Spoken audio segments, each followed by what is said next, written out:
Witam serdecznie na moim kanale Grünnetzwerg.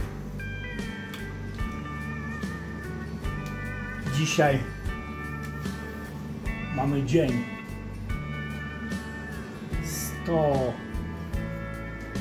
114. Chwilę musiałem się zastanowić, spojrzeć na licznik, bo z głowy tego nigdy nie zapamiętuję. Więc mamy 114 dzień. No i cóż, do końca zostało mi jakieś niecałe 10 dni do ścinki. Naturalnie ja sobie to sprawdzę, zanim zadecyduję o ścince. Być może tydzień to przyciągnę, ale od dzisiaj zaczynamy podlewanie już samą wodą wyregulowaną na 6,2 pH. Naturalnie dwa krzaki jeszcze będą dostawały z odżywkami, ponieważ one były troszeczkę później w boksie, więc tak to wygląda. One jeszcze ze 2 razy dostaną odżywki, zanim pójdą pod wodę. No ale cóż,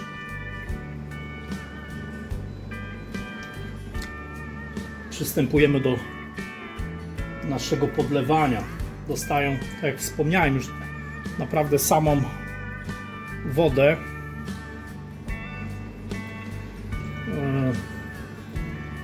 Oczywiście ją wyregulowałem na 6,2.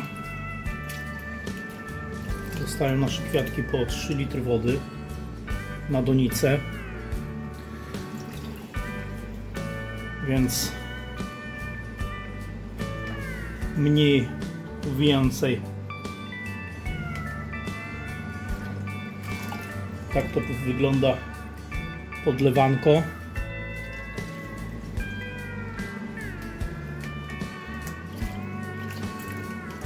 Zaczęły coraz więcej pić, powiem wam pod koniec. Przedtem podlewałem je raz w tygodniu, teraz już muszę je podlewać co 4 dni. No ale jak widzicie,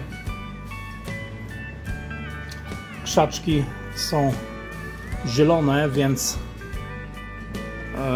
no niestety muszą się pozbyć wszystkich odżywek, całego chlorofilu, żeby się zaczęły po prostu już same z siebie zjadać. No ale tak jak powiedziałem, 10 dni jest do końca, być może nawet o tydzień dłużej zrobimy. Podlewanko w zasadzie skończone, bo to sama woda po 3 litry to nie tak dużo. Gdzieś tu sobie widziałem takie liście, które chciałem obciąć. Duże, aha. Żeby tu nie zasłaniały światełka. To są takie niewielkie liście wiatrakowe, ale po każdej defoliacji po prostu one odrastają, więc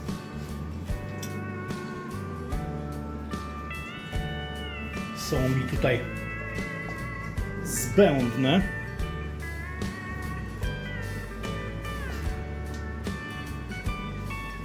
Przy okazji sprawdzę, jak tam trichomy pod lupką.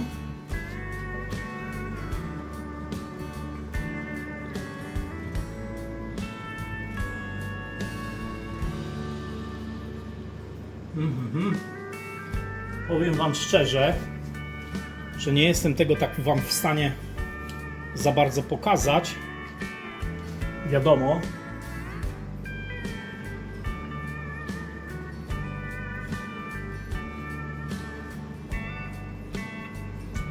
ale powiem wam szczerze, że tak 5 do 10% mają już bursztynu. Także myślę, że tu do końca miesiąca i będziemy nakręcali odcineczek ze ścinki. Dam im po prostu już teraz żeby się po prostu zaczynały zjadać. Nie dostają już żadnych odżywek, dosłownie żadnych, wiadomo. Robimy tylko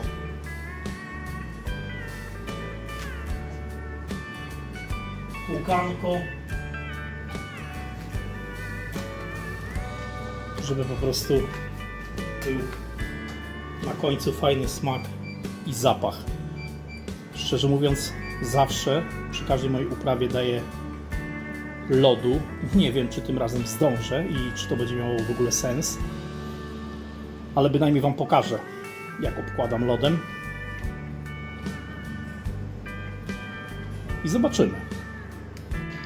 Zobaczcie, jak tu fajnie korzenie aż już górą wychodzą. Muszę je trochę poprzykrywać. Tam nic im się nie stanie, ale tu wszędzie to są wszędzie korzenie.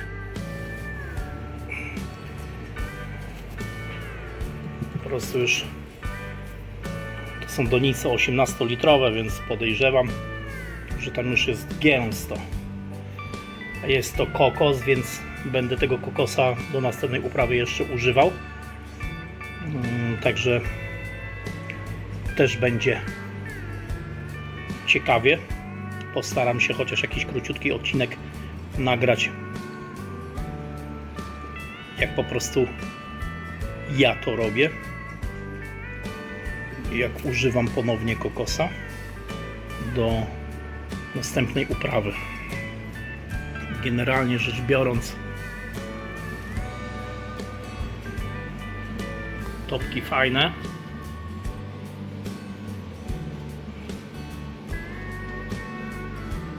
Się robią. Te takie wyższe to są właśnie późniejsze, o jakiś miesiąc.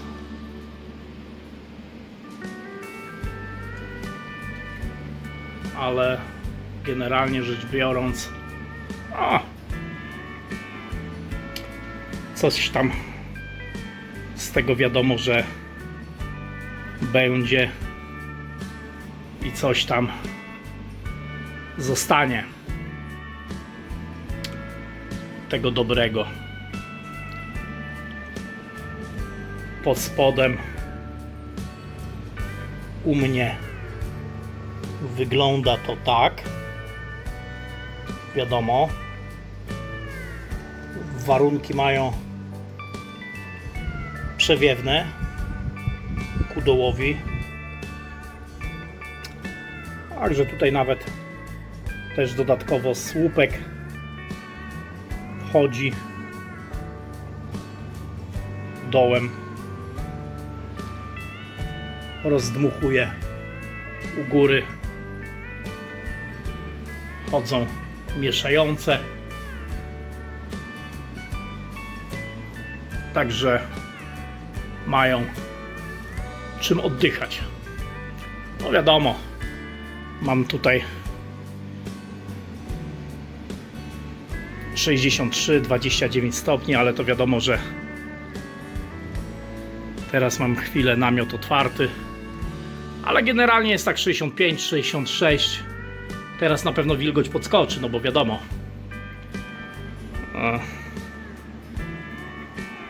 podlane na świeżo, więc wilgoć pójdzie do góry.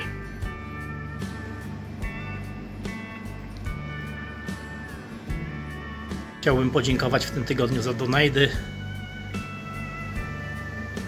Lenie, jak i Polnisze Gandzia Bała. Wiadomo, z tego zawsze będę kupował jakiś sprzęt potrzebny, czy to jakieś odżywki, czy to jakieś mierniki pH, czy EC, czy jakieś wentylatorki mieszające, jeśli będą potrzebne, lub pechy, żeby Wam pokazywać moje wszystkie nowe uprawy, które będę z Wami robił i doświadczał.